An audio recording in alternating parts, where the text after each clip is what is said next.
Wow. We're live. We're live. All right, let's go. You ready? Ben, You're ready. Harrison.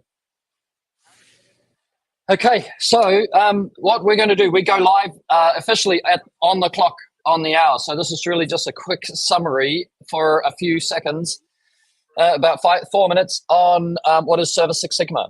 So Service Six Sigma is a program, a free program of podcasting every day as best as we can. We've got more hosts coming and more people coming in. And it's all about the industry. Boo to Martin. Yeah, there he goes. So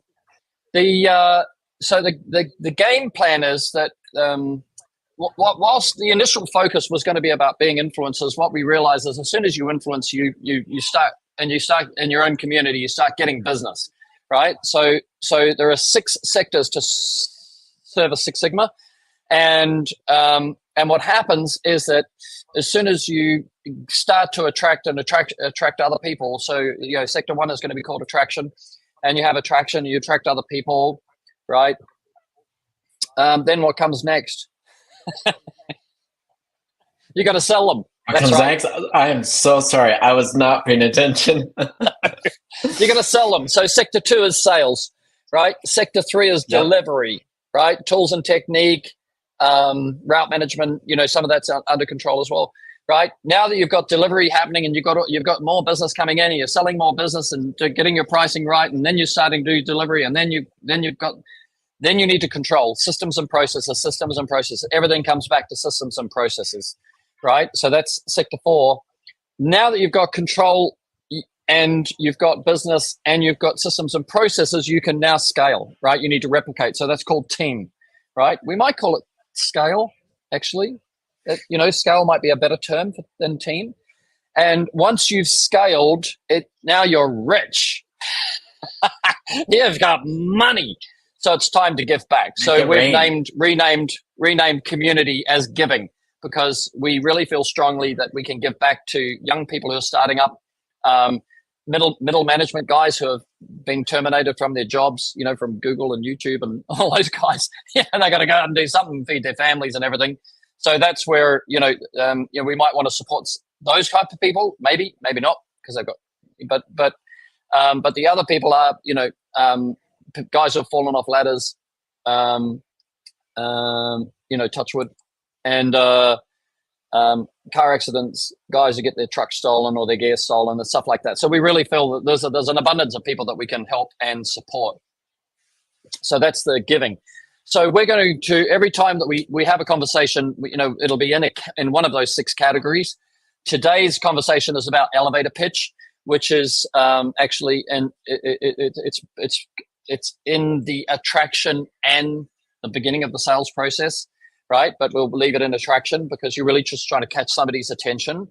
And so we are going to start talking about that on the hour. Who is the timekeeper? We are at 8:57, so we have 3 minutes more. And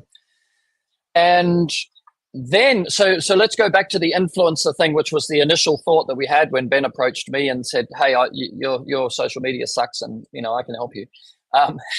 We've kind of blown it up in less than a week, much bigger than that, because we really feel passionately. He's already doing some of this. I've already been doing some of this, as far as from our side.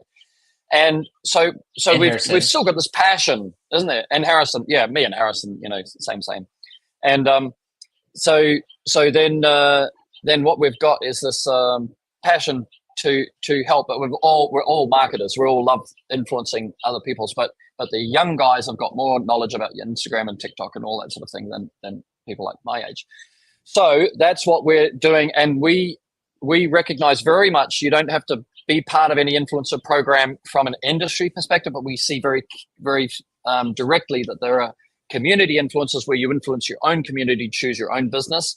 And then there are industry influencers, guys who want to who help and influence other window cleaners or other exterior cleaners, mobile contractors or whatever.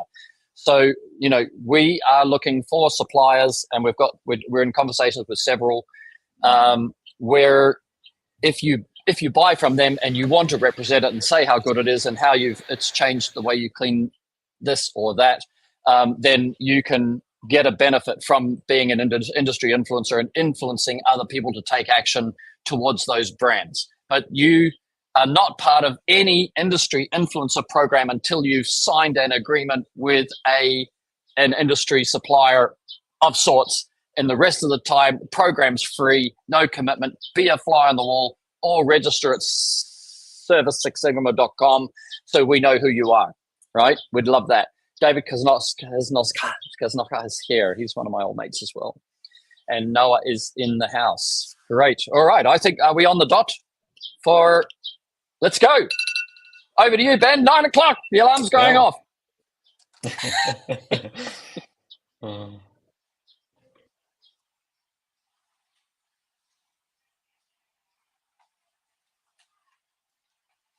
You're gonna start the elevator pitch.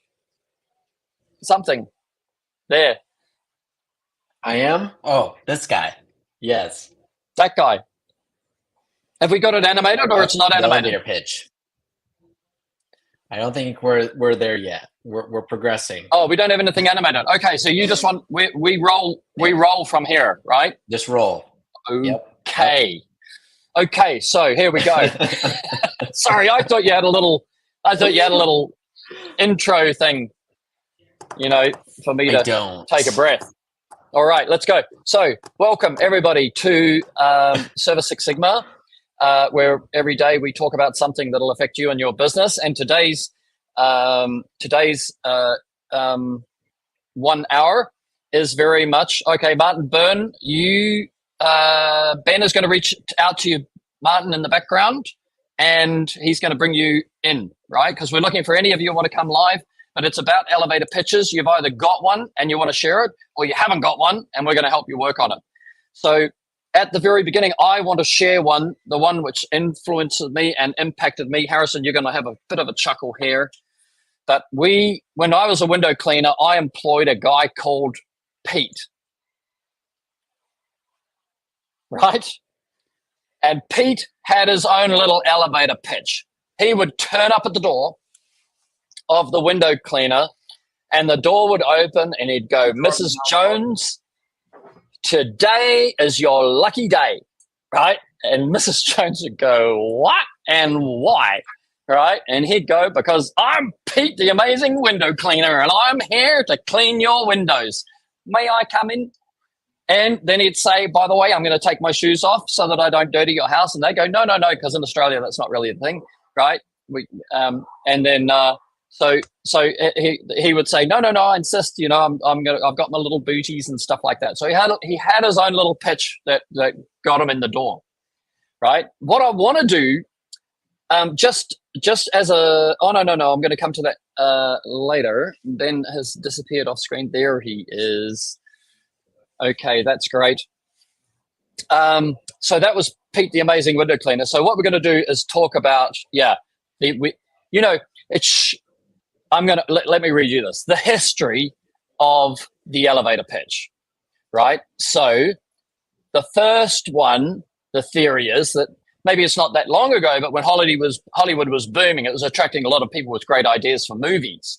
This theory and the next is summed up pretty much in $1 Million Pitches, right? The theory is backed up in that book, right? People were so determined to get producers and influencers in the movie business that the important people would be chased around town, more or less. If you were one of the hopeful people with a great movie idea and you managed to corner some producer in the elevator, you only had until the elevator doors opened until the producer would escape. So you had to wow him or her by then. So people prepared a speech or a pitch that would sum up their movie and why the producer should make that particular movie in the elevator, right? Now, another person says $1 Million Pitches credits Tom Tunguz for this one, but I've heard it in a couple of places, so it's still a good story. Good old Elisha thought it was a good idea to put emergency brakes on elevators. Before elevator brakes came along, when the main cable on an elevator snapped, the cart would just plummet to the ground and people inside, not too bad. So Elisha made an emergency brake system that had some trouble selling his idea. So in 1852, he constructed an elevator in the middle of a conference hall, hoisted himself up in it, and cut the cable. Of course, he'd installed his own brakes, so he was unharmed. But he got to show off his idea. He got to do a sales pitch for his brakes to all the people in attendance at the conference. And the elevator pitch was born. I don't think that one's as good as the other one. There's one more.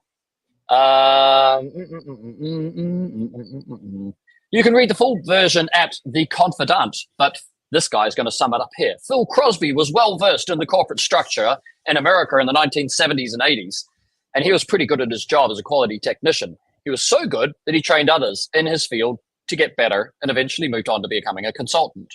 On the side, he wrote books, and in one of his books, he used the phrase elevator speech, a phrase he supposedly used a lot when training others.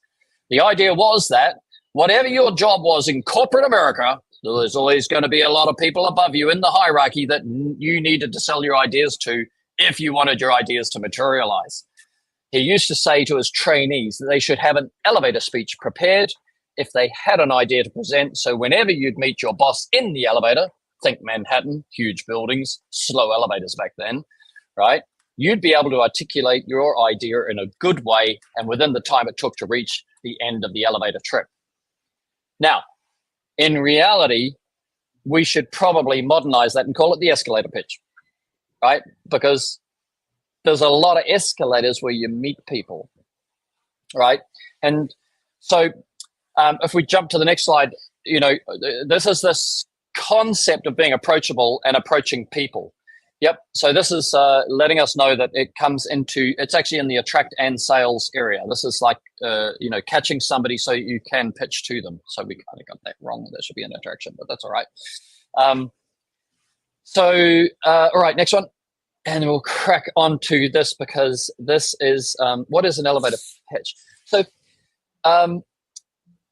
the principle of an elevator pitch is when and where to use it, which I'm going to spend a little bit more time on later as we bring somebody on board. But we're just going to go over it enough so that if you're interested, you can come in and join us, and we're going to work with you on an elevator pitch. But this is kind of like the summary, and then when we get to all the end of the theory, we'll get into real time stuff. And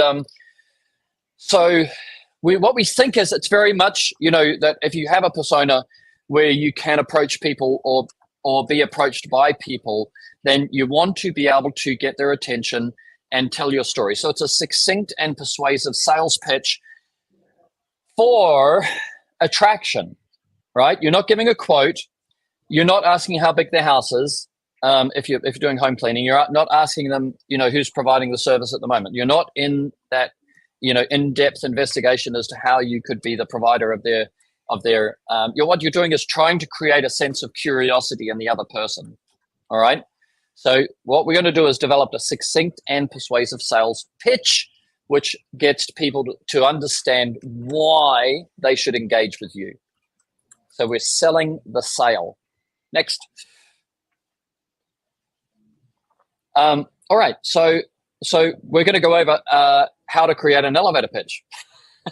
So I'm just going to read that one. Because I think the next one actually starts talking about it, doesn't it? There you go. Okay. Here are our 3 steps. Yeah. Oh, Harrison, would you like to read these out? And I'll take a breath. I would like to read a little bit. I'm just sitting here going, am I just watching Perry? Let's go.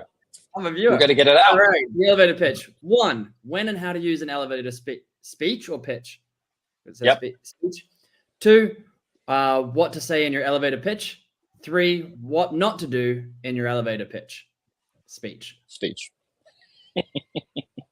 There you go. So that's what we want to cover here. And the next slides give you some clues. And so we'll drop the clues down because we want to turn everybody's brains on, like everybody's finished a day's work, maybe. Was it a holiday today in the States? It was a holiday in the U.S. It's President's Day. Yeah, that's right. President's Day. And that's why I was telling Philip that his package was delayed. So Right. I said, well, Yes. I think it's because of President's Day, because I was supposed to receive some stuff, and it was... Right. It's President's Day. Okay. Well, there you go. So some of the guys might be, we want to, turn your brains on so you get excited, and then you think, okay, I'll come in. You've got to be brave to go live when you haven't got an elevator pitch. But the majority of people don't have an elevator pitch, and we don't have one for Service Six Sigma. So that's what we're going to do now. In the next, after we've done this, we'll also think about how to make one for Service Six Sigma. Ben, you've disappeared off screen. He might be doing that intentionally. Oh, he's muted himself. There he goes. All right. Thank you. Thank you, Ben. All right. So this is the elevator pitch. 5 steps to an elevator pitch. Harrison, step 1. Attract their attention. Damn right. Now, Step 2. when we talk about where and how to use an elevator pitch, where could we use an elevator pitch? What's the modern version of an elevator pitch? Well, I was noticing when you start reading like all the steps to like what you need to do an elevator pitch, it's the exact same as an Instagram video or a TikTok video or anything that has to anything that you want to convey a message in 30 seconds to a minute is about an elevator pitch anyway. You need really what you could be doing is recording your elevator pitch, pinning it to your Instagram feed for your business. So when people want to know about you, they know exactly what you're doing when they visit your social profiles. Brilliant. And then you can also, because now you have it, you've rehearsed it so well that you're able to film it, right? What you can do is you can use it. You can join BNI, or Rotary or Lions, any of those type of clubs, and those clubs always have an elevator pitch sort of as part of the process of introducing yourself. But you can also, how many people say, what do you do when you meet a stranger at a party, or what do you do if you meet a girl at the bar, right? Depending on your age and stage, then there's all these, everybody's asking, what do you do? How do you fit in the world? How do I relate to you, and things like that. So one of the key things is we call it the elevator pitch, but actually you need to make sure that you have one elevator pitch for the people that you're attracting, directly to your business, and then another elevator pitch aimed at your target. Yeah. So we talked later about what not to do. Is don't be off target. So for example, if you're predominantly a residential, let's say a window cleaner, right? Because that's our normal market. Then you would have an elevator pitch towards a residential consumer, like a potential customer. Now, if you come across a guy who owns a commercial building in town, or is a facilities manager, of a building or a set of buildings in town, then that elevator pitch is not the right pitch. I'll leave your home so sparkling and shiny, When you meet your right? friends And he's got a 20-story building, So it's really important to identify that you do have your personal your profiles. Is that what we call them, Harrison? I can't remember is that the modern word for personas? For the segmentation of the potential customers? Persona, that's the word I was looking for. Thank you. So you want to identify what personas are in your target market and have an elevator pitch per persona, right? And that's why when we say attract their attention, there's going to be a different attract their attention on Instagram compared to an attract their attention as a residential person compared to attract their attention as a property manager or facilities manager. Yeah. Number 2, Harrison. Rapid introduction of you, yourself, and industry. You want to try that again? Rapid introduction of you, your service, and industry. Sorry, I did position the live stream right next to my camera, so that when I was looking at you, I wasn't well done. Right, and then so I didn't read it. Yeah, you, yourself, and you, yourself. So and I'm gonna we've used the word rapid because everything is rapid now, right? But actually, we're talking to Noah the other day, and Noah is out in the bush. Where does he live, Ben? I forgot. You guys might call it the country. I forgot too. He's out there, and no, he's in the U.S. Yeah, but he's in the countryside, right? He's got dodgy internet and stuff like that. Yeah. So where he is, people want to know, are you married and how many kids have you got, and how long you been in business, and oh, I know your dad, and how's he going? That so while we talk about a rapid introduction of you, your service, and your industry, this is a defining moment. However, understand that this is not your, if you're a countryside person, this may expand a little bit, because people want to know people, or they know people, everybody knows everybody kind of thing, so they want to know where you fit in. So I just want to make sure that, we say rapid because we're looking for, TikTok, Instagram, thinking, and elevator pitches, escalator pitches. When you've only got a short amount of time, you've really got to be able to say, hi, I'm this, my business is this, and I do, and I'm in this industry, really quickly, so that they've got an umbrella frame within which they're going to listen to you. Any comments? No, that's pretty good.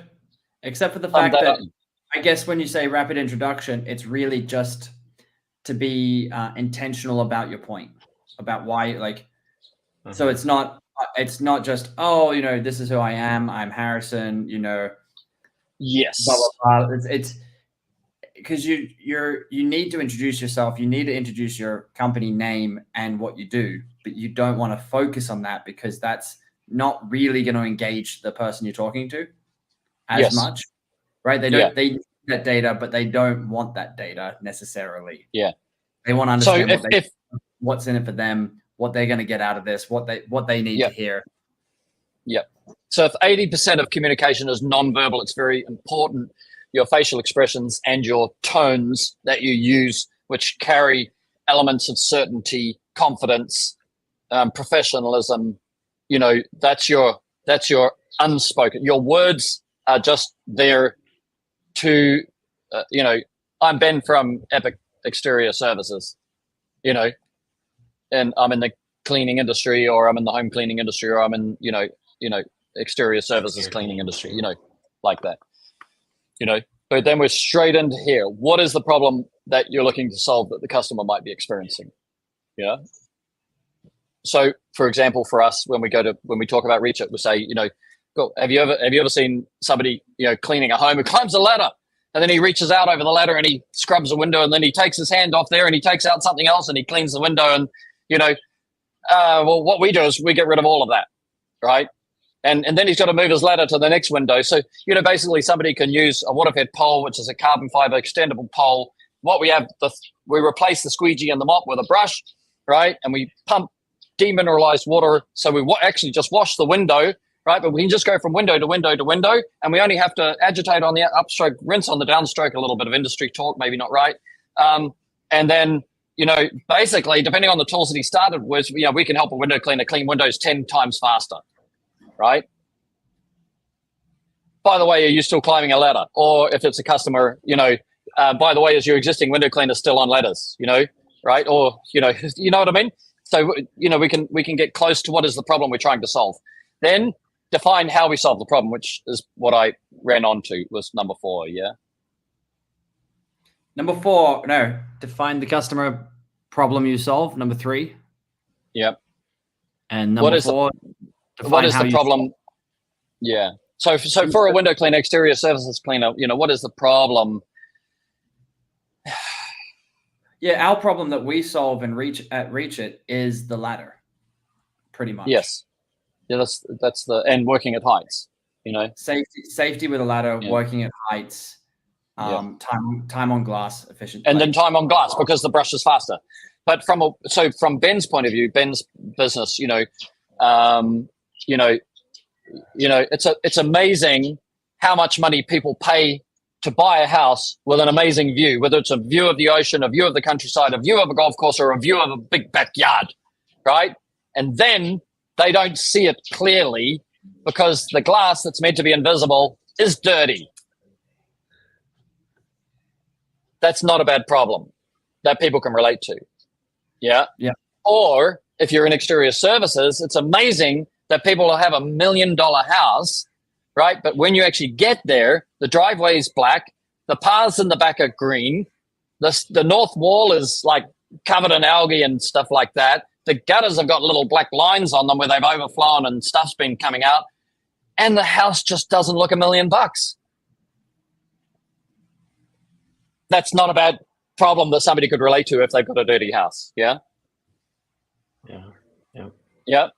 And then define how you solve that problem. How you solve that problem.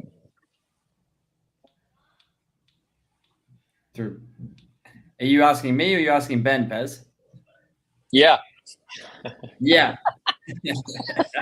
I was just leaving us hanging there. 5. Oh, you want to do? Yeah, we want to have a go. Like, how you solve the problem. Like, but again, you want it to be dynamic. According to your personality. Okay, so I can amp up a lot, but not every character can. But it doesn't mean you can't be certain.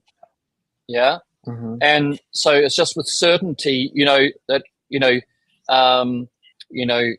if you're selling the fact that you use water-fed, then you can also talk about you're an insured contractor, but some contractors have to be insured to work at heights because they actually climb ladders. And the reason they need to be insured because people fall off ladders. Some people die. Customer comes home, finds a guy dead in his driveway.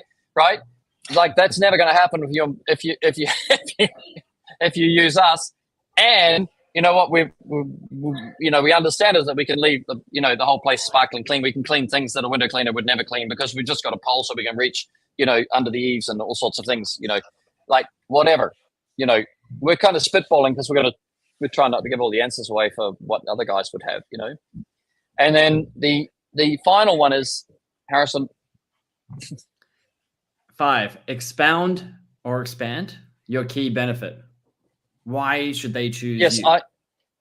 I wrote expound because it's kind of like it's your final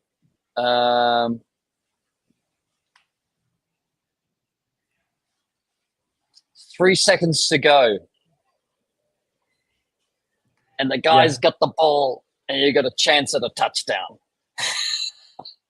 Noah would get this. Yeah, because he's from Kansas City. That's where he's from. He's a Chiefs boy. Go. Yeah, he was talking about the Super Bowl. Right? 3 seconds to go. Right? You've got the last 3 seconds, and you're behind. Right? You're not going to win their business, and you're going to throw the ball. Right? And that's your last thing. Like, why choose me? And Ben and I, off camera, just as we got to know each other, or yesterday, maybe even on camera, I don't know. We were talking about an old guy pitching against a young guy.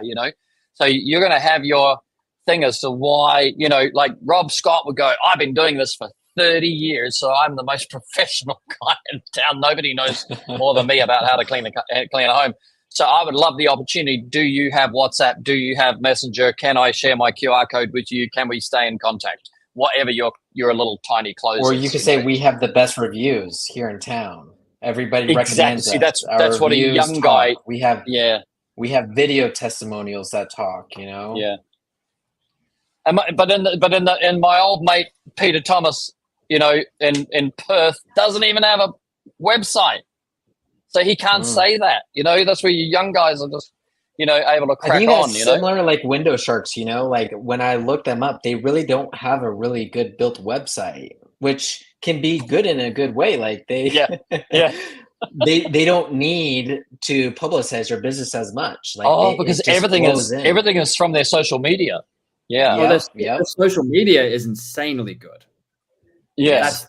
That's the ironic statement. That's how ironic that is because Window Sharks is insanely good at marketing, and yet the website. Everybody knows Window Sharks, and he's 22 years old, and he started his business 2 years ago. Yep. Legend. Yep.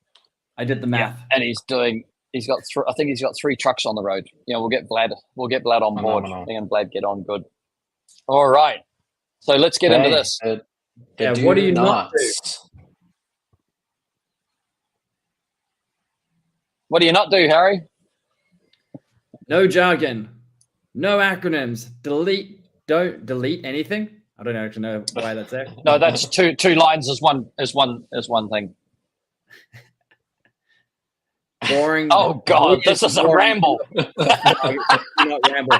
Dude, that's a terrible. Delete anything boring. Do not pitch off target, and do not ramble. Right? Well, and do not present it like a triangle. How the hell was I supposed to read that, mate? No chance. Slide presenter. This is why we need the proofreaders, to check our work. You go to me. Is that all right? And I go, yeah, that's all right. I just read no jargon, no acronyms. Right. I didn't. All the rest I didn't read at all. He wasn't paying attention. All right, so let's go through these. If you talk in jargon, the person, if you understand the essence to learning is your vocabulary. If you get a misunderstood word, whether it's in jargon or acronyms, right? As soon as a person gets a misunderstood word, they then close their brain, try and work out what that word might mean by listening to what you say, not to hear what you said, but to understand the word they didn't understand. So if I said, I'm a solar panel cleaner, and we look after the ARC, so that the solar gain is maximized. Person goes, if it's residential. Now, a facilities manager would actually understand what that means, right? But a residential person goes, you know what? And then their brain goes foggy, and then you see their eyes gloss over, which I want to make sure that you also think, if you're testing your elevator pitch on people, look at their eyes. If their eyes glass over or lose, like that contact with you that you're looking for, you've set, there's something in there that is not general vocabulary. If you think about in a biblical term, you could be talking in the King James, version. Oh, I come forth to your house, and there I shall clean, and clean it shall be left, Or you get the Good News Bible or something like that, which is written in, I think the total number of words in the Good News Bible is 1,500 words or something like that, the total number of words used in order to get the message across, so that people whose English is their second language can read an English version of the Bible, for example, So, if you want to get your message across, you cannot use jargon, don't use acronyms, don't use words that people don't understand, That's really important. Okay. Kind of like what we have here. This is people don't, Like the next 3 lines are a good example of what would not work. What you want to do is don't delete anything boring, do not pitch off target, do not ramble. Yeah. Okay, so this next step, this delete anything boring, is a really important step, because you're not going to come up with an elevator pitch that is going to work initially. It's like every pitch is a script, and then you're going to hear what the other person says to your script, and then you're going to modify your script so you get them to say what you want them to say. Right? It's really important in sales that you're listening to the feedback. This part of this is like kill your darlings, which is a part of which is a philosophy in creativity, where you have to you have to remove the things that, even if you like them, if they don't work towards what you're trying to achieve, you got to remove them. You got to delete them. Right. So something might be important, you think might be important for you to say for you, but actually for the person that you're talking to, it doesn't matter. And at the end goal, you want to be able to have a succinct sales pitch. Yeah, like, I bring my dog to work with me every day. Like, you can imagine, that anybody who does that really loves that's part of their pitch, but they're part of their story, but not part of their pitch, Is that a good example, or did I go too far? There's a really left field, but yeah. Okay. Well, no, like Ben, your one, you used to be called freshwater window cleaning, right? Fresh glass window cleaning. Fresh glass window cleaning. And he changed his business name to Epic Exterior Services. Now, for a period of time, that would have been your little darling. I used to be called Fresh Glass Window Cleaning, and now I'm called Epic Exterior Services. That would confuse people. In the short amount of time I've got to process that, who are you? I'm not going to remember Epic Exterior, right? Yeah. All right. So delete anything boring. Do not pitch off target. That's the understanding that. Well, you want to know where your end goal is, right? With anything you're doing in life. So if you don't know where you want this pitch to end up, or you want them to start to understand, you're already off target because you don't have a target. Yeah, so very, very good. When you're writing your elevator pitch, you got to make sure that you go, what do I want them to do at the end? What do I need them to know in order to do that? And how do I want them to understand my business and who I am, and how do I want them to relate to me? Maybe not all of those together, but you need to have some sort of target to take them to. Yeah. Must. Got to know A to B, where is B. Don't ramble, right? You don't want to say too much. I'm going to shut up now. Right? Did you write this one, Barry? Because do what I say, not as I do. You know that, Harry. We're 43 minutes in live, and we're down to the 4th page. Half of our fights with me being father and son is him going, dude, you told me not to do this, and you're doing it. Like, don't do it. And I go, I'm your father. I can do whatever I want. I'm telling you how to be a better person than me. Yeah. So I ramble. But in an elevator pitch, you can't ramble. Good timing. Let's go. Good timing. Okay, we'll move on. Here's another one. And by the way, guys, this is going to be available as a PDF or a PowerPoint or whatever. We'll drop it into one of the projects in service6sigma.com. Yeah, something you can print out. And if you want to watch us live, you can watch us live in service6sigma.com by going to the live events page. Just by the way, past videos. Yep. If you sometimes it's nice, you want to have a meeting with your staff and you go, I want to talk to you guys about how we create our elevator pitch, and I want us to create it together because for whatever, you want to involve everyone. And so having something to reference while you guys are creating that's why we've created the PDF, which will also be available on the site. All right. 4 C's. All right. So, these are a bit jargony words, but at least they all start with C. It's got to be catchy. We talk about, the ability to pull up a scroll, right? Somebody scrolling through TikTok or through Instagram, Tinder. No. Actually, being funny. Actually, probably the same stuff, right? Actually, yes. All right. Well, you look waterfall. Yeah, you got to do that. You look pretty catchy and compelling, Harrison. At least it look concise. Swipe up. Well, Ben had a haircut, so he looks clear and concise. Yeah. All right. So, but we don't need to go over each of these words because most people know the meaning of them, I'd hope. But catchy. Get into it quickly. Be passionate. Be able to summons up. There's a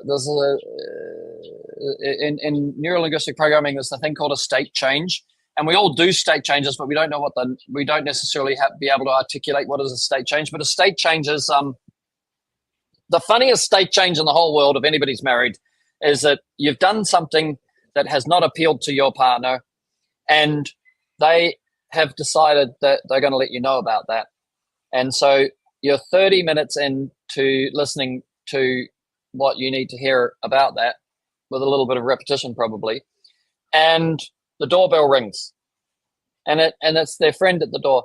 Oh, hi! Yeah, so glad to see you. Come on in. Let's have a drink together.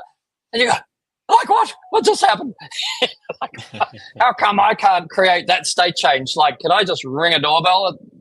20 minutes into this, and we can have a state change, please. So that's a good example of a state change. So when you are giving an elevator pitch, you can summon create a state change where you just have a persona that you use for the purposes of your elevator pitch, right? And you just imagine what you're trying to achieve, and then you practice it with that persona. It's called being in character. So if you talk about actors being in character, how do they make amazing movies? Because they get in character. How can they get in character? Because they know what they're going to say, right? So, and they know how, and then they work out how to say it. Then they add the 80% of communication is nonverbal. They add all that into it because they are in that for in that persona. If you if everyone here who's watching actually saw how Perry is off a live stream in comparison to on a live stream, it's a totally different thing. So Perry's very like listening and very like it actually doesn't talk as much as now. But when he gets in character, he goes onto a live stream and he goes, we gotta make this entertaining and we gotta pull everyone together and let's deliver this message properly. And so he goes head on fast, and I can't think of the third thing. Yeah, if somebody's having a go at me and they go, "Aren't you going to say something?" I got nothing to say. I'm just letting you say. You have a live video state change. I do. Yes, that's a good point. So that's what we want to do. Is we want to be able to summons that up. So even if we design and prepare, the articulation of an amazing escalator pitch, the other elements that needed to be added into it. And the part that makes it catchy is the presentation of it. The ability to be compelling, and the ability to say things. So I always forget. Classic. All righty. Okay, so let's go to the next slide.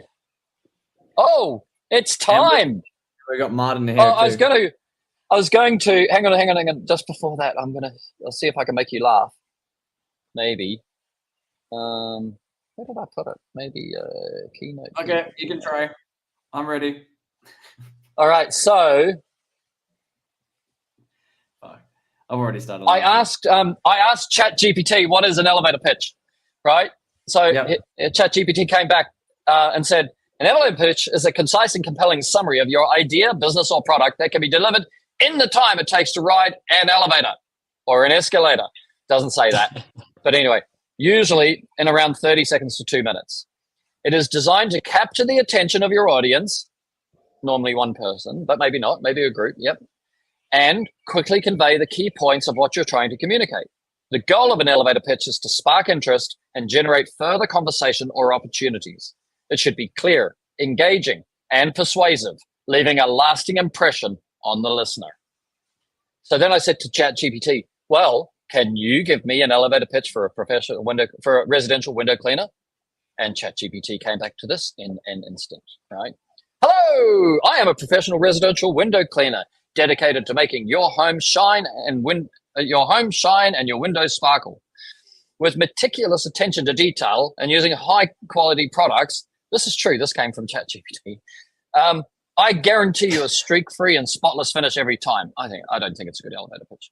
If you are a homeowner, sorry, I can't read it with thinking it's a really good one, but this is ChatGPT's effort, right? Not bad. And he's not breathing. Taking a breath. If you're a homeowner, I would love to help you enjoy crystal clear views and a brighter, more beautiful home. You can contact me anytime for a free estimate, and let's make your windows shine. What's funny about that, Harrison? Okay. Explain the joke. Can you hear what's funny about that? How many of those words we had a company that said they wanted to do some social media for us, and we said, okay, we'll let you do some social media for us. And then they came back with a pitch, and it was so crap. But the number of words in that pitch that are in that pitch for the professional window cleaner was crazy. Crystal, that's shine. It's they went to ChatGPT to prepare the pitch to us as Reach It for running our social media for us. Yeah, that's so common these days too, right? Crazy. That's hilarious. When I read that, I go, "Oh my goodness, that's so funny." Okay. Well, we have our first guest, Brandon Hill. His company is Lux Exterior Cleaning, based in California. So we'll bring him on stage and we'll see. Welcome, Brandon. Hey, Brandon. Hello, guys. How are you guys? Yeah.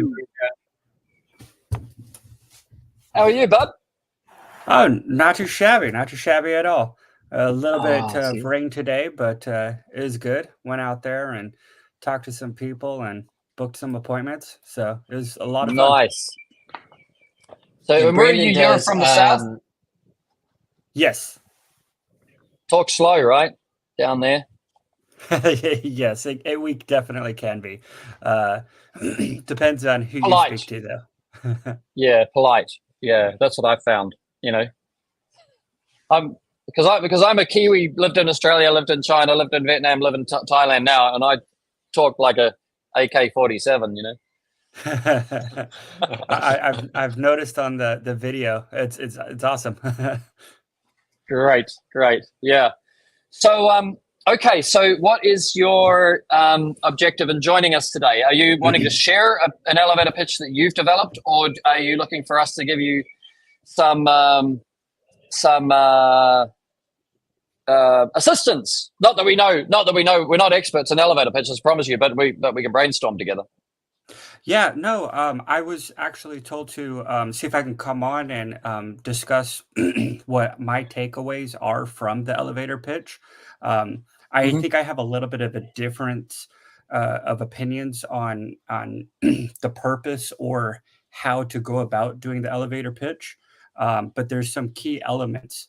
I used to go door to door for many different things. In Texas, I went door to door for a bit. And I was actually in the top 1% of the nation for close ratio. And right now, currently, with my window cleaning business, I have about a 20% close ratio. So relatively successful at closing people, as long as I can. And that's you're talking like a cold approach, I think, at that. Yeah, right. Yeah, this is not a warm approach. This is not them ringing you. This is you going up to somebody. Dude, correct. That's amazing. So they're not expecting me at all whatsoever, and I think it really hones in on your abilities to sell or close. If they come to you, that's one thing. They're expected to have a salesperson, but going to their door is completely different. Or cold calling. So having a 20% close ratio, I'm very happy with those numbers. Are you in the countryside? Like, are you? How big is each of the urban areas that you service? What would be the populations? I mean, out here in Orange County, we have millions of people out here. So each neighborhood, so you're in a city. Yeah, I can spend a month in a neighborhood and just be on a few streets. I was thinking you get 20% in a little country town where everybody knows everybody, and they go, maybe they don't know everybody, and you go, hey, I'm Brandon, and you probably know my dad and my uncle, and my wife is the midwife down at the hospital, and I'd like to clean your windows, so you could imagine somebody getting a 20% close rate in that. But are we talking Orange County, California? Correct. Yes, sir. Ooh. Okay. All right. Carry on, sir. We got something to learn. Well, a couple of things that I've noticed. Have you seen the movie Speed? I know it sounds odd right now, but have you seen the movie Speed? Harrison? I have not. Yeah. So real quick, the premise of that movie is once the speed of the bus hits a certain point, if it drops below a certain speed, the bus explodes. Well, the pitch is the same thing. I need to gain their interest level. So once I gain their interest level, all right, that's when I'm selling. And if their interest level drops below a certain point, it explodes. So you have to be able to gauge whether or not you have their interest and you're ready to sell them. And you've got to be very quick with what you're saying and ask for the close. And I did a lot of training for a lot of people on how to do door-to-door sales. And so that was one of the biggest things that they said was the biggest difference. And so I actually keep my pitch very, very small. I'm talking 10, 15 seconds because I'm just getting it ready to give the pitch. So I'll talk to them about the car. I'll talk to them about the flowers that they spent so much time on. Oh my gosh, how many awards have you won with this? And then once I have their attention, then I go into pitch mode and it's very quick, very precise. And then I ask for the close. And something that I've done differently that has eliminated an obstacle, which is pricing, is I give them the heads up. hey, my prices are going to be a little bit higher than my competitors, but I'm insured and we clean the frames, the seals, the track, and the glass. So we go way beyond what our competitors do, and just a little bit higher. And since then, I have not had a single person get scared about the price, because everybody's okay with bad news, but they hate surprises. So if I already let them know that my prices are higher, they're okay with it. They're not shocked or surprised by that. And they understand that they're going to get more out of it. So then it becomes about the service and not about the price.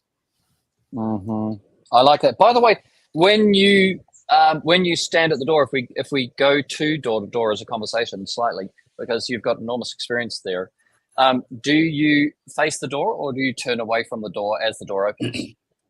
Great question. So I actually do a couple of things. I have a very catchy knock, that dun dun dun dun ding dong. So that's what I do. I knock on the door and then I use the doorbell to finish the beat. Right. I'm standing 6 feet, at least 6 feet away from the door for the timid people who don't want to open it, so that they feel comfortable.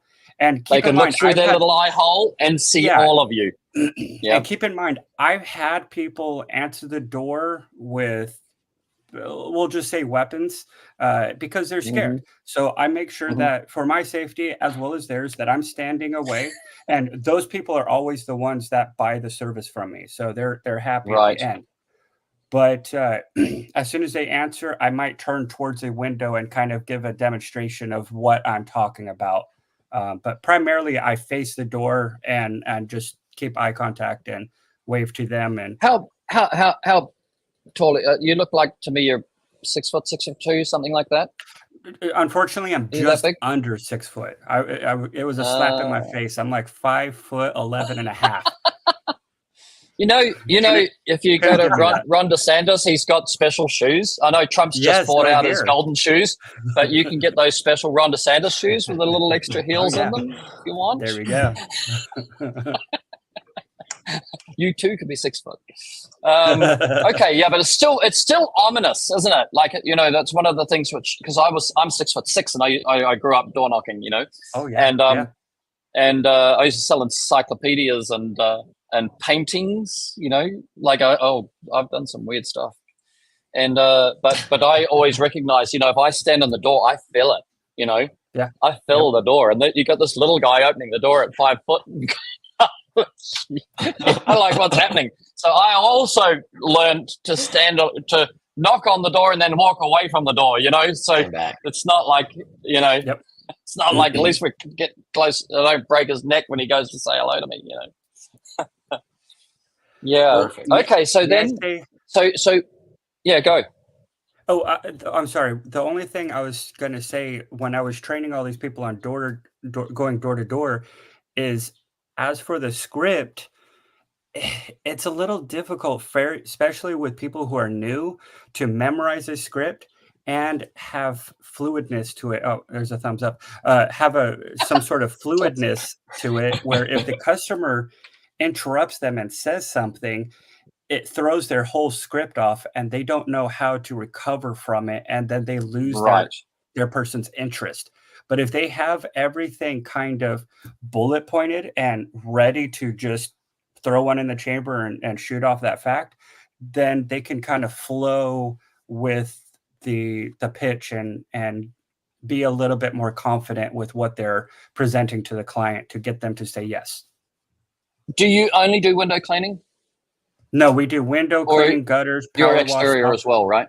Yeah. Correct. Yes. Yeah. Okay, so what's an example of that? If you have somebody who's representing your business, if they were going to go and they're new, because this is a really interesting thing, that how do we transition somebody? We can all say what we think, and we can all get somebody to say, "Here's your perfect pitch," and all that.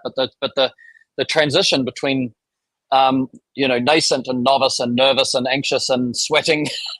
Sweating would be horrible, and shake their hands and you got a sweaty grip because you're going, I got to say this and I don't know if it's going to come out all right, and maybe I'll get rejected and get no and all that. So how do you sorry, I wanted to go that way. How do you get people through that process of the transition from nervous to comfort or wall? I would just tell them, I mean, what do you have to be worried about? The thing is you're only going to be with them for 10, 15 seconds if it's going to be a bad interaction. And then you just get to go on to the next door and talk to somebody who's nice, somebody who's happy. So if you get that no right off the bat, cool, thanks for saving me time. I'm going to go talk to somebody that's also awesome and go from there. Yeah. So, I mean, every no's a dollar. Every no's a dollar. Exactly. Exactly. 100%. That's my time. That. I'd rather find out early that you don't want anything than to waste 20 minutes of my time talking to them about a car to find out, oh, they're not actually interested in buying a car from me. Right. So that's where I like the door-to-door sales, is because it's quick, it's short, the interactions aren't very long. I'm able to spend time, quality time with the important people, and spend very little time with the people who don't want anything and just move on. And when people got that wrapped around their head, then I think it brings down their nervous anxiety down a little bit, and they're able to just move on. That's a huge point. Okay, about so once seconds. Like on the rejection rate, because I'm not a salesman, so for me, hearing that for the first time is unique for me to say, oh, I won't have to suffer through the bad feeling that long. Actually, it's only 15 seconds of bad feeling, or it's 20 seconds or whatever. It's very short. And that gave me some relief when thinking about that, you know? So basically, like in a door-to-door sense, from an elevator pitch in a door-to-door sense, you have a two-part presentation. Part A is find something to compliment them about, or something to engage them about, something which shows something, you know. I could say, Harrison, you know, is that a Patagonia cap you're wearing? Yep. Dang, that looks good on you, bro. It's definitely yours. Right, you know what I mean? So that's if you recognize, you know, if Brandon recognized that as a Patagonia cap, he would have got that reaction from the person who just opened the door. You know. Correct. So you're trying to look at the decision which they've made in favor of themselves. You know, their garden, they do themselves, their lawn, they care about, you know, anything which you can see that they care about, their image, their you know, like, you know, the house we had in Parramatta, Harry, had the eagle. You know, somebody knocked on the door, they saw this great big forged steel eagle, you know, with two mirrors on either side of it, 2 5-foot mirrors on either side of it, and lit up from behind. You know, they go, you know, wow, look at that eagle. Like, where did you get that from? And how did you get it in your house? You know, that would be, you know, I mean, immediately he's got me, right? Because that's my baby, you know? Yeah, but not everybody's going to have knowledge about everything, or some houses are just kind of dull. They don't have much to go off of. So have a handful of backup things that could potentially make them laugh. Like, I'll say, hi, how are you? And what does everybody say? Oh, I'm good. And yourself? My response, I'm hungry. Besides that, I'm fantastic, because everybody knows that feeling, and they always laugh, and then they just listen to what I have to say. Great. Brilliant. Okay, phase 2. What do you do in phase 2 where you actually you're going into I am going to try and secure your business to provide services? Well, so I quit my job about 9 months ago to do this full time. So whenever I'm at the door and I'm getting ready to do the actual pitch, hi, my name is Brandon. I've actually quit my job a few months ago to start this full-time exterior cleaning. And we actually go around cleaning your neighborhood's windows, gutters, all the exterior services. What services might you be interested in having done? So I do that so that they feel more connected with me, because it's more of a personal level that, hey, this is my baby.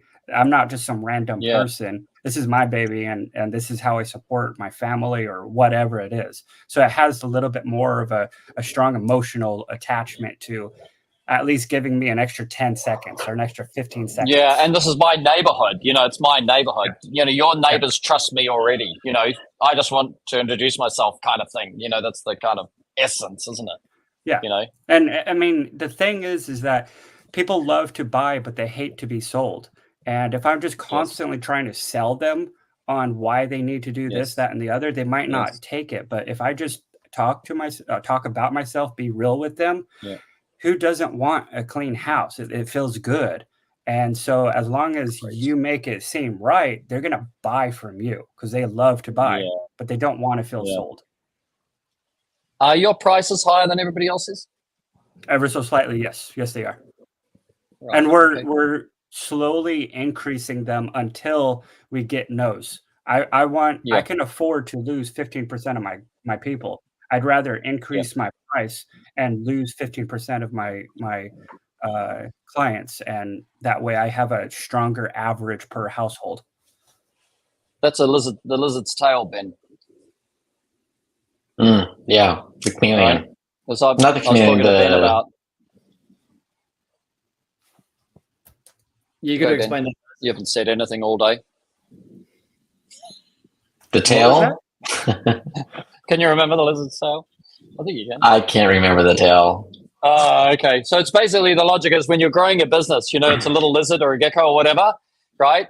And at some point, those first customers that you got, they're the lowest hourly rate and the not the best negotiated deals, for the benefit of the business, right? So you can, and sometimes a business can just, you can just stand on the tail and wriggles and squirms and and the lizard goes on and grows another tail, So those are those customers, that are not your best profitable customers.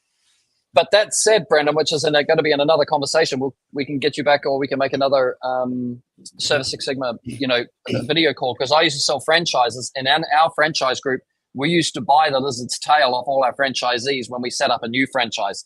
So there's another thing you can do with your lower hourly rate or your remote customers that you're traveling a long time to, so that the total return on investment from those customers is reduced by the nature of the travel time that you have, to them, which is the benefit of cold calling, because you don't probably have that problem except on referrals. Cold calling gives you the golden mile, So, but the other one is you can think about possibly getting to the point where you can build a second route that you can even just sell.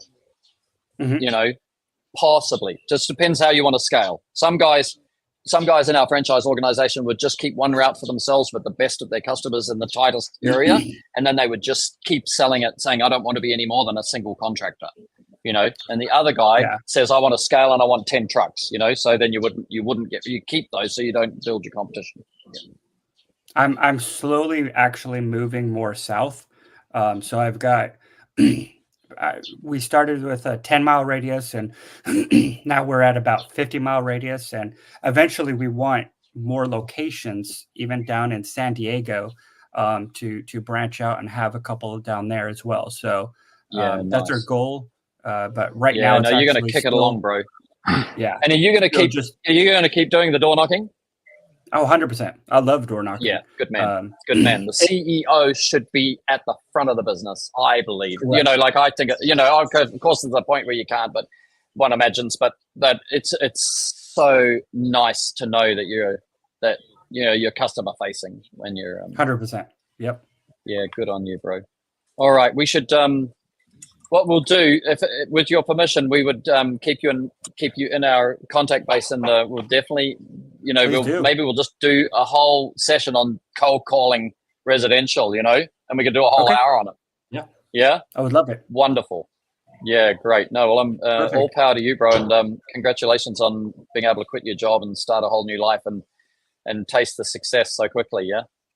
Oh, I love it. It has been stressful, of course, but taking control of my own life has been amazing, absolutely amazing. Yeah. All power to you. Well, we hope that Service Six Sigma can also add value, because we're going to cover all the aspects of the business.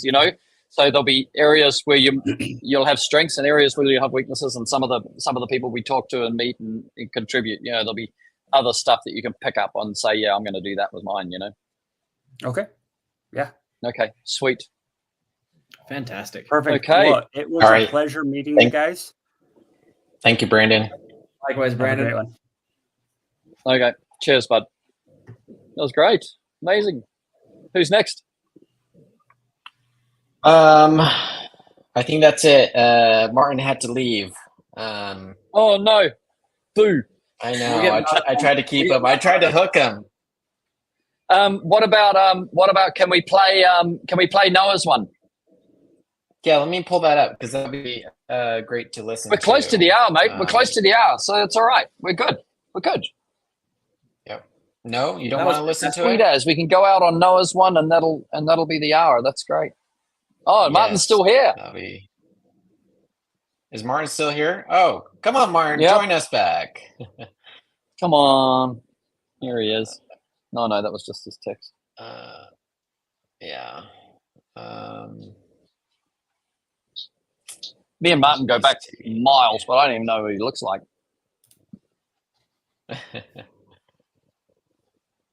Okay. Looks like, let's see if I can upload this. You guys can chit chat or play some comments while we're at it. Harrison, do you want to play some of these comments? Some of these look. You got your somebody's promoted you and sent your fan group in, Ben. Looks like my fan group is here. Do you want to play some of those? That'll be good for my ego. One thing I liked about what Brandon was saying, right? There's I wrote a few points down. Everybody is okay with bad news, but they hate surprises. I thought that was brilliant. Yeah. Use a catchy knock, which was a very interesting. Yep. When you're talking about attracting and getting in someone's attention and the hook of your elevator pitch, he's hooking them in with the catchy knock. He's setting the mood right. Yeah, it's his TikTok, Instagram in a door-to-door. Somebody's knocking on my door differently to other people, and I don't know who it is, but it sounds friendly. Something like that. I liked the idea of when using your script. Of course, you're writing it out, but you tend to want to write it out in a full script, but you should remember it in bullet points. Yes, nice. Yeah, because if you go to BNI, you just read out the script. That's what happens. You regurgitate it because you practiced it. It's a rehearsed. It's a canned thing. But when you meet different people, different folk, you've got to be flexible. Yeah. Yeah, when someone can interrupt you or jump in with an interest or anything, you don't want to get stuck not being able to answer the question that they just had or be able to go off topic. So I thought that was pretty good. Yeah. I liked the idea that even though the elevator pitch is quick, he was not doing it from the first thing he said. It wasn't the elevator. He waits until the elevator pitch is ready and then pitches. So he builds the interest. I think he's on a winner there. I think if you're on an elevator or in an escalator, on an escalator or in an elevator, you should start with a compliment. Look at that brooch. Is that like Swarovski, or I can't remember the name of that fake diamond place, or is that Tiffany or Cartier or something like that? Or look at your shoes. Are they Ferragamo? If they, somebody who's, because there are elements and signs that people have got money, but when they want you to see that they've got money, they'll wear something, Yeah. I wear an Omega watch, the number of guys that drop. I didn't know why you say it in the Chinese. I know that's Omega. Yeah. The number of guys that I know and have known for ages that just drop it in a conversation as a side point. We can't all wear an Omega watch or whatever. There's I just haven't watched any Omega ads, so I made up the pronunciation myself. Well, Martin's back. Martin, look at you. You are far more handsome than I imagined. Is that better? Yeah. How are we all? Yeah, we are fine. Good. What you got for us, Martin? What would you like, Perry? Where would you like to start and where would you like to finish? As much as you. We're going overtime because of you, because I really want to meet you. So this is going to be great, You and I have been trying to meet for years. Yeah, crazy. Yeah. Yeah. So, if I had $1 for every time you've said boo to me, I'd be rich. That's very true. That is very true. But poor old Ben, the first time we came on here and you wrote boo, Ben goes, "Do you know this guy? I mean, is he going boo?" I go, "No, he's going Cass. He's Casper the Ghost Boo, not Hater Boo." Very true. Very true. Yeah. You were talking about meeting people and elevating yourself and getting new work and all that sort of stuff. And you've just pointed on a few seconds ago how important it is to compliment them before you even go into a pitch. I try and find common ground with the person before I even go into any sort of business with somebody. Nice. Because if you don't have any common ground, it doesn't matter how good your pitch is, it will fall over. If there's common ground, your success rate is so much higher. Right. So you've got to lay a foundation or find a foundation and then build on that. You know, 100%. It's the old houses built on sand fall down. I can't remember how it's actually said, but some famous people wrote that. So Martin, give us an example of some of the canned approaches and friendlinesses that come out. I bet you don't walk up to people and go boo. Someone do. I bet you don't wait outside the ladies' toilet and do it. Boo! Can I clean your windows? You need sex.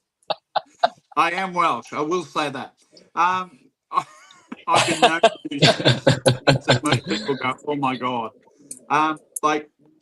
I got to meet the mayor of Frankston and invited him into a dinner, and no one thought I had the balls to give him a call and actually do that. It takes a sort of a person that's prepared to do something like that to succeed really well in business. Like we've got now, Frankston. Give the other people. What's Frankston? Is it like a town of 900 people? It's a city within Melbourne, Australia. And it's probably the number 1, 2, 3. So they're in that area. Like it's if anybody's been to Melbourne and it's money, isn't it? Sorry? It's money. Oh yes. Yeah. Frankston is money. Yeah. And then we're in a little town called Langwarrin, which is just outside of it, which was worth double of Frankston, but we won't go there. Okay, so you got the mayor of Frankston to come to dinner where? At a restaurant or to your home? At a restaurant with other business owners. Nice. And I didn't think I would even be able to do that, but it takes is phone calls and enough gumption to be able to talk to anybody, and you can get anywhere. Yes. So, what would you say, Martin? Because you and I have got those sort of expressive characters, like let's say, but. What would you say to somebody who's got a quieter character? That how would they do that? Someone with a quieter character. A good example is people that do stage play. If you are a quiet person, take on small roles to begin with only a couple of lines, enough to break the ice. And all you got to do is progress from that. And every day, don't go in doing, all actors are naked shows, and that's your first show. Hang on, we've lost your sound. You lost your sound. You've either muted yourself. You're on mute. Did you mute yourself when you moved something? Nope, he's not on mute. Is he not? Did he not mute himself? Nope.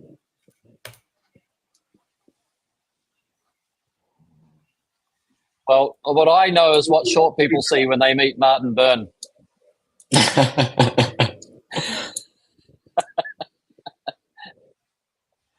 How did you do that, bro? Your hand went across the screen.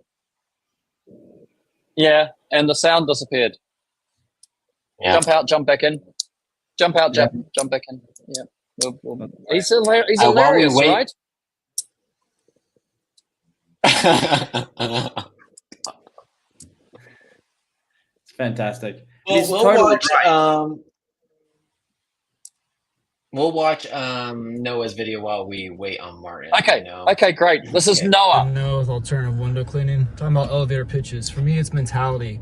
This past week, I've been going out. I don't pack my lunch. I straight up am like, I have to find food today. Who am I going to trade out my services on a smaller, easy stop for food? That gets me thinking about it every day. When I'm doing houses, I approach it from more a relational standpoint. You want to be the person that they remember that came to their door today in a positive way. You want to leave a positive impact. The thing my brother taught me is anytime I'm talking with like my customers and my managers at commercial accounts is you want to get that conversation to the high point where they're hyped. You get them talking about themselves. They can talk about themselves the entire time. We all know this. Once they're hyped and they're like, yeah, everything that's awesome. You're like, all right, dude, see you later. You got my phone number. Call me if you need anything. It's like, can I cut in? It's like, I forgot we talked about that. It's like when you're on a roller coaster and you get right to that top point, it's like if you were to get off there. So next time you see that person, whether it's 2 weeks, a month out, or a year out, I mean, you left things great with them. It's the high point of the roller coaster. And so I just wanted to cut in, but keep talking. Yeah, so for me, if it's like smaller commercial accounts, you're talking like $30 to $60 accounts that take under an hour. Just easy stuff that you're trying to be in and out. For me, it's a numbers game. I try to be personable and try to be nice, but I'm very quick and to the point. You know, a lot of times you can tell if they already have somebody servicing the place and everything. You just like, hey, consider us. You know, I've got this whole block. I have this whole area. I do all of the stores in this chain. Whatever it is, make them feel like they are missing out if they don't hire That's a good you. one. Make them feel like if it's all of at whatever coffee shops or whatever grocery stores, and you have like 9 out of the 11 or 12 stores, let them know that, because they're like, oh wow, if all the other stores that I work with trust this company, then I'm missing out if I don't go with it. Yeah, another good thing you do is like one of the pitches, I mean, it definitely depends on the scenario. I think it's different wherever you go, like how you approach things. You can read people, like you can find a guy who's like, dude, just tell me how much it's going to cost, versus the person who wants to be your friend, who wants to talk, who wants to be personable, who wants to be chatty Cathy, who wants to get a beer after work. I mean, we have clients like that who are like super good dudes and gals who are down to earth. But another thing is you can go in and be like, hey, I clean most of the stuff in this Johnson County area, or I clean most of the stuff in Strip Mall or wherever, and it just makes sense for me to clean the rest of it. I'll give you a good deal on it, but I'm already here. I'm already here every 2 weeks. I'm already here every week. I'm already here once a month. So I guess, yeah, so we don't have an elevator pitch, but I guess those are some scenarios, and the way we approach stuff is maybe different, but the elevator pitch definitely depends. So depends on the circumstance. It's your mentality. We don't, there's no one elevator pitch. I will go in and pitch somebody, he'll go in and pitch somebody, and we'll both have each other on our phones, on the earbuds, and we talk about what went wrong, critique each what other. went well.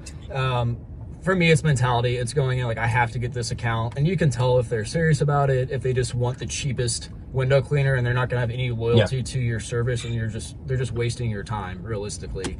You just have to read them out, and you have to pay attention to that and try to compare. You can tell within normally about a minute how they're going to be, if they're going to be a tough sell, or if they're just looking for the cheapest option, or if it's going to be a good, loyal client that you can build upon. And also, one thing I've learned when I'm cleaning the inside of stores, you never know who's watching. That's a huge one. That's a huge one. Service sells itself. If you're doing a good job and you're taking a second to wipe the extra ledges and to walk up to the manager and be like, hey, do you guys need anything at all? Is there anything else I can do for you? Other people will take note of that and ask about it. I mean, that happened to you the other day. Clayton was at like a yogurt shop, and some dude who owns a huge wedding venue was impressed by him and was like, hey, will you drive out to us and give us a bid on whatever else? And I mean, so I get annoyed when people say this same stuff to me all the time. Oh, you want to wash my glasses? You want to go wash my car windshield? You want to come to my house? I'm like, yeah, I do residential. Like, oh, I was just kidding. It's hard to not be annoying and be a jerk. It's the service industry. Be nice. I've never, like, anytime there's people sitting by the windows at a restaurant or a coffee shop, I go and do the windows right next to them. If I don't say anything and just clean them, they normally shoot you dirty looks. It's a bad encounter. Versus I'm like, hey, what's up? Just literally shot like a 6-minute long video, but we're going to try to get it under like 30 seconds really quick. So relay what you just said, but just a summary really quick. There's no one sales pitch. You have to go in and read the customer. Just be nice to all of the customers that are in the area. If they're sitting by the windows and you're cleaning the windows, don't just start cleaning the windows. Ask them like, hey, do you mind if I clean this window? I've done that multiple times, and it's annoying and it's painstaking, but I've got more accounts from it. Potential clients. Keep going. No, I was adding in. Yeah, I hunt better when I'm hungry, man. So challenge for the week, do not pack your lunch. You can pack a couple little snacks, energy drink, but go out and see if you can find small mom and pop stores to clean that take you under like 10, 15 minutes and trade out the food. You know, they would have probably paid you 30, 40 bucks, maybe 20, just depending on inside and outside. Yeah. But realistically, they're probably, a lot of those people don't get that done regularly. But if they just feed you, you know, that would have been a $10 meal that probably cost you, you know, a fourth of that. Leave them a card, try to get a review from that. You can build a business from there. Make it a game. The second thing is that you are always selling. You are always pitching. You are never not pitching. When you're in business for yourself, you are always selling. You're always putting your character and your personality on the table and leaving everything you have out there. So no matter where you are, everybody's always watching you. And if they're not, I don't know, get more business, I guess. Like, do a better job. I don't know. Be more charismatic, be more personable, be more conversational. One of the things I do at our big stops, I don't wear earbuds. A lot of the big grocery stores we have, I don't wear earbuds. And when I was younger, it was my mission to say something to everybody who left the store, whether it's good morning, good afternoon, have a great day, I like your shirt, whatever. Just engage in conversation. It makes you more likable. So this is it summed up. Perry and Ben, sorry, weren't on call. Brilliant. We just got out of jiu-jitsu. So I'll be there tomorrow. Have a good night, guys. Legend. Love it. Brilliant. I thought he was a ventriloquist at the beginning because the other guy's talking in the background, and I wasn't looking there. I was just looking at him, and I go, "How are you talking to the time moving?" Right? See, that's. I loved it. Loved it, but amazing. It's good. There's so many things that like in there that he could have picked up from Brandon. You know what I mean? So getting them together would be very interesting. Yeah, it's nice. It's very nice. Brandon, here's Martin. All right, let's go straight to Martin. Got to stop that phone from ringing, bro. Sorry, it's still not working. Still not working. What? And we can't hear him. Oh, man. We can't hear you. What have you done? Are you on your phone? Turn it off and on again. Maybe. Reboot. Boo. Boo. Boo. Right back at ya. Oh, God. Right after he told the money about Frankston. We'll go. Are you on your phone? We're waiting for You're going to have to reset something, Martin. It's basically you've got to mute. We can see you. Yeah, look. Ben makes my house cleaner than it's ever been before. Epic Exterior Services. What town are you in, Ben? What area do you service? Eagle, Boise, the whole Treasure Valley. You're in Utah, right? One. Ben say my marriage. That's from some of these Terrence. comments were just cracking me up. Yeah, classic. Yeah, we do, Terrence. I sent him a reply. It's just saying nervous. That's normally what Harrison gets. How did you get that one? Oh God! Confessions of a window cleaner. He's back. I'm back. There you are. At last. We're back. Look at that smile. We're in overtime now, boys. We're in overtime money. Okay. Where will we up to? Yep. We're going overtime for you, Martin. That's it. I do appreciate it. Okay, so here's the thing. What we understand is, like, you know, the elevator pitch is an interesting one, actually, because we're going to move a lot, you know, I think as a result of where we started, which is the theoretical and the formal and the original elevator pitch, which comes from possibly as early as 1852, right? And then now we're coming into the modern age and we go through the cold call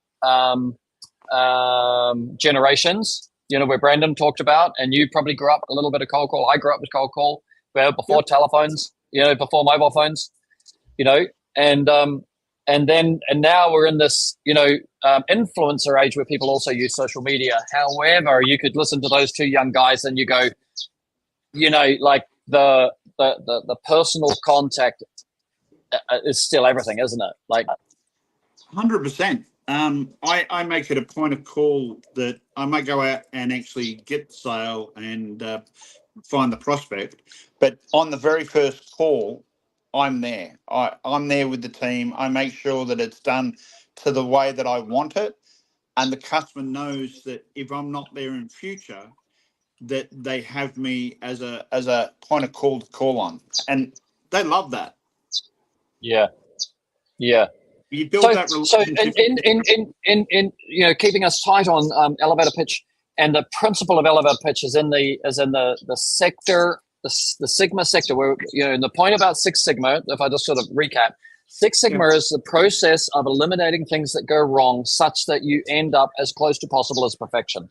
You know, so as we go through, the attracting of a customer is the area where the elevator pitch sits, and it's the start of the sales process. So it's right on the cusp, you know, of contact. And then how do we, you know, like, for example, how do you switch somebody to talking about the business, or how do you ask them, can I give you a quote? I'm upfront about it. I do a lot of commercials, so therefore a lot of mine is face to face. And I'll go in and say, hey, the windows aren't looking the best. We're doing most of the area, and give them some examples, and then I'll ask them for an email address to send the quote to, and who's the best person to be speaking to. And if they've got time, I like to meet them on the spot. Yeah. How do you get through the gatekeeper? Because that's also an elevator pitch, to get through a gatekeeper.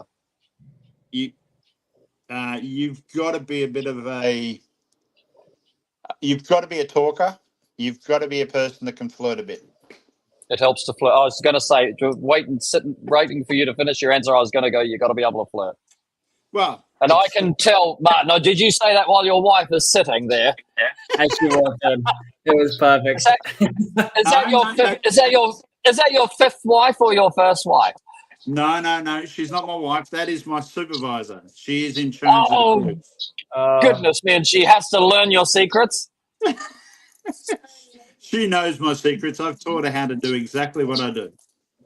Okay, great. Aren't you a champion? Poor her. That's great. So there's a little bit of charm, and a bit of twinkle eye, you know, a little bit of, you know, show the teeth, you know, kind of going on in getting through the gatekeeper, so that they feel as if. But then, okay, so what's your pitch now that you're flirting? I don't want to know how you flirt, you know. I'm not going to tell you how I do that. No, once you get past that gatekeeper, you usually find it's the decision maker, and they're not really interested in what you're going to do or how you're going to do it. It's more cost and how are you actually going to turn up when you say you're going to turn up. On time, yeah. Cost and on time. Yeah. Once you explain that, you know, and then they usually come back with you, we're paying it a little bit less, or they're paying, you know, whatever they're paying. And the common answer I have for that is, are they turning up every time they're supposed to? Yep. No, not. Are they turning up on time? No. Well, you're paying a little bit more for us, but that is because of X, Y, and Z. Yeah, we just schedule and we stick to the schedule. You fit into that schedule. Unless I'm dead, then somebody will be here. Yeah, exactly. Okay, conversion rate on door to door? My conversion rate, what would my conversion rate be? It's about 97, 98%. Oh, holy dooly. Okay. So I have very little rejection. Usually only my wife. That's how you got so good at overcoming objections, right? That's right. Can I go to bed now, or do I have to go out and make another $1? I find if you find the need and you fill the need in whatever way it's needed, then the sale will naturally come. You don't have to push the sale. Yeah, I've always felt that you don't need a hard close, right? And that's what the boys said. The service sells itself, you know, like you sell yourself, right? People buy from people they like and all that kind of thing. So what ratio residential and commercial are you? We are probably 80% commercial, 20% residential. Right. Do you run a golden mile principle? So you find a customer and then you try and build your route as tight and close to that customer as possible? I go mainly on referrals. So once I get in and they're happy with our service, then I push for things that are in the area. Oh, do you know anyone else in the area that we could offer the same service to? And I find that we quite often get referrals from that. We try and keep within the area, but a lot of our commercial work will take more than a day. So it's so you don't actually need to go to the neighbor's place you don't get any saving by going to the neighbor's place because you got to go back there in the next day. Yep, my phone rang. Are you still again. there? Oh, phone ring again. Okay, that's good. Okay, well, you survived that one. Martin, you do all these exterior services, and for commercial buildings, how do you describe that? How do you describe what you do? Damn. What? Phone ring. If you can hear me, the phone rang again. I can hear you. I can hear you. Stay. No. Stay. I can hear you. You can't hear me. Can you hear me? No, you can't hear. Okay. Classic. All right. So we should pull up, right? Yep. We should wrap up. Yeah, we're over time, 25 minutes, but that's going to be fun. We could definitely get Martin back, Yeah. As well. Lad. Yeah. And so if I give a quick executive summary of what I've done, the elevator pitch is an old-fashioned principle which introduced a topic of how to be. Nothing's changed from the old to the new in the sense of the contact with the customer and the quality of the contact with the customer and the affinity and the rapport that you have with the customer. But you can feel very strongly that the guys whose businesses are growing at the speed and scaling at the speed they want to, there's people that have got a vested interest in the business, representing the business with, massive likability, high level of contact, talking to everybody, being perceived as friendly, and then allowing the conversation to go so that maybe the elevator pitch is an exercise that ultimately can end up as an Instagram post, like Harrison said at the very beginning, where you can actually summarize what you do in a bio. And also, if you do go to a BNI, a Rotary, a Lions Club, or you go to a charity ball and somebody needs to be able to ask you, how do you work? Then at least you have some nice words that roll off your tongue as a script, which describes what you do with the intention of them being able to approach you afterwards or ask for a contact, or you ask them for a contact to be able to talk again in the future. You definitely want to get out of an elevator pitch and never, I would say this, never ever let an elevator pitch turn into a sales pitch at the same time. When I approach you, I did not imagine that either of us have got time to talk business right now. I just wanted to let you know what I do. It's critical that you defer the sales pitch to another time, in whatever form. Smart. I love it. Okay. We've done good, right? Yeah. Thank you for everyone Ben, for joining. Yeah, you do the closeout.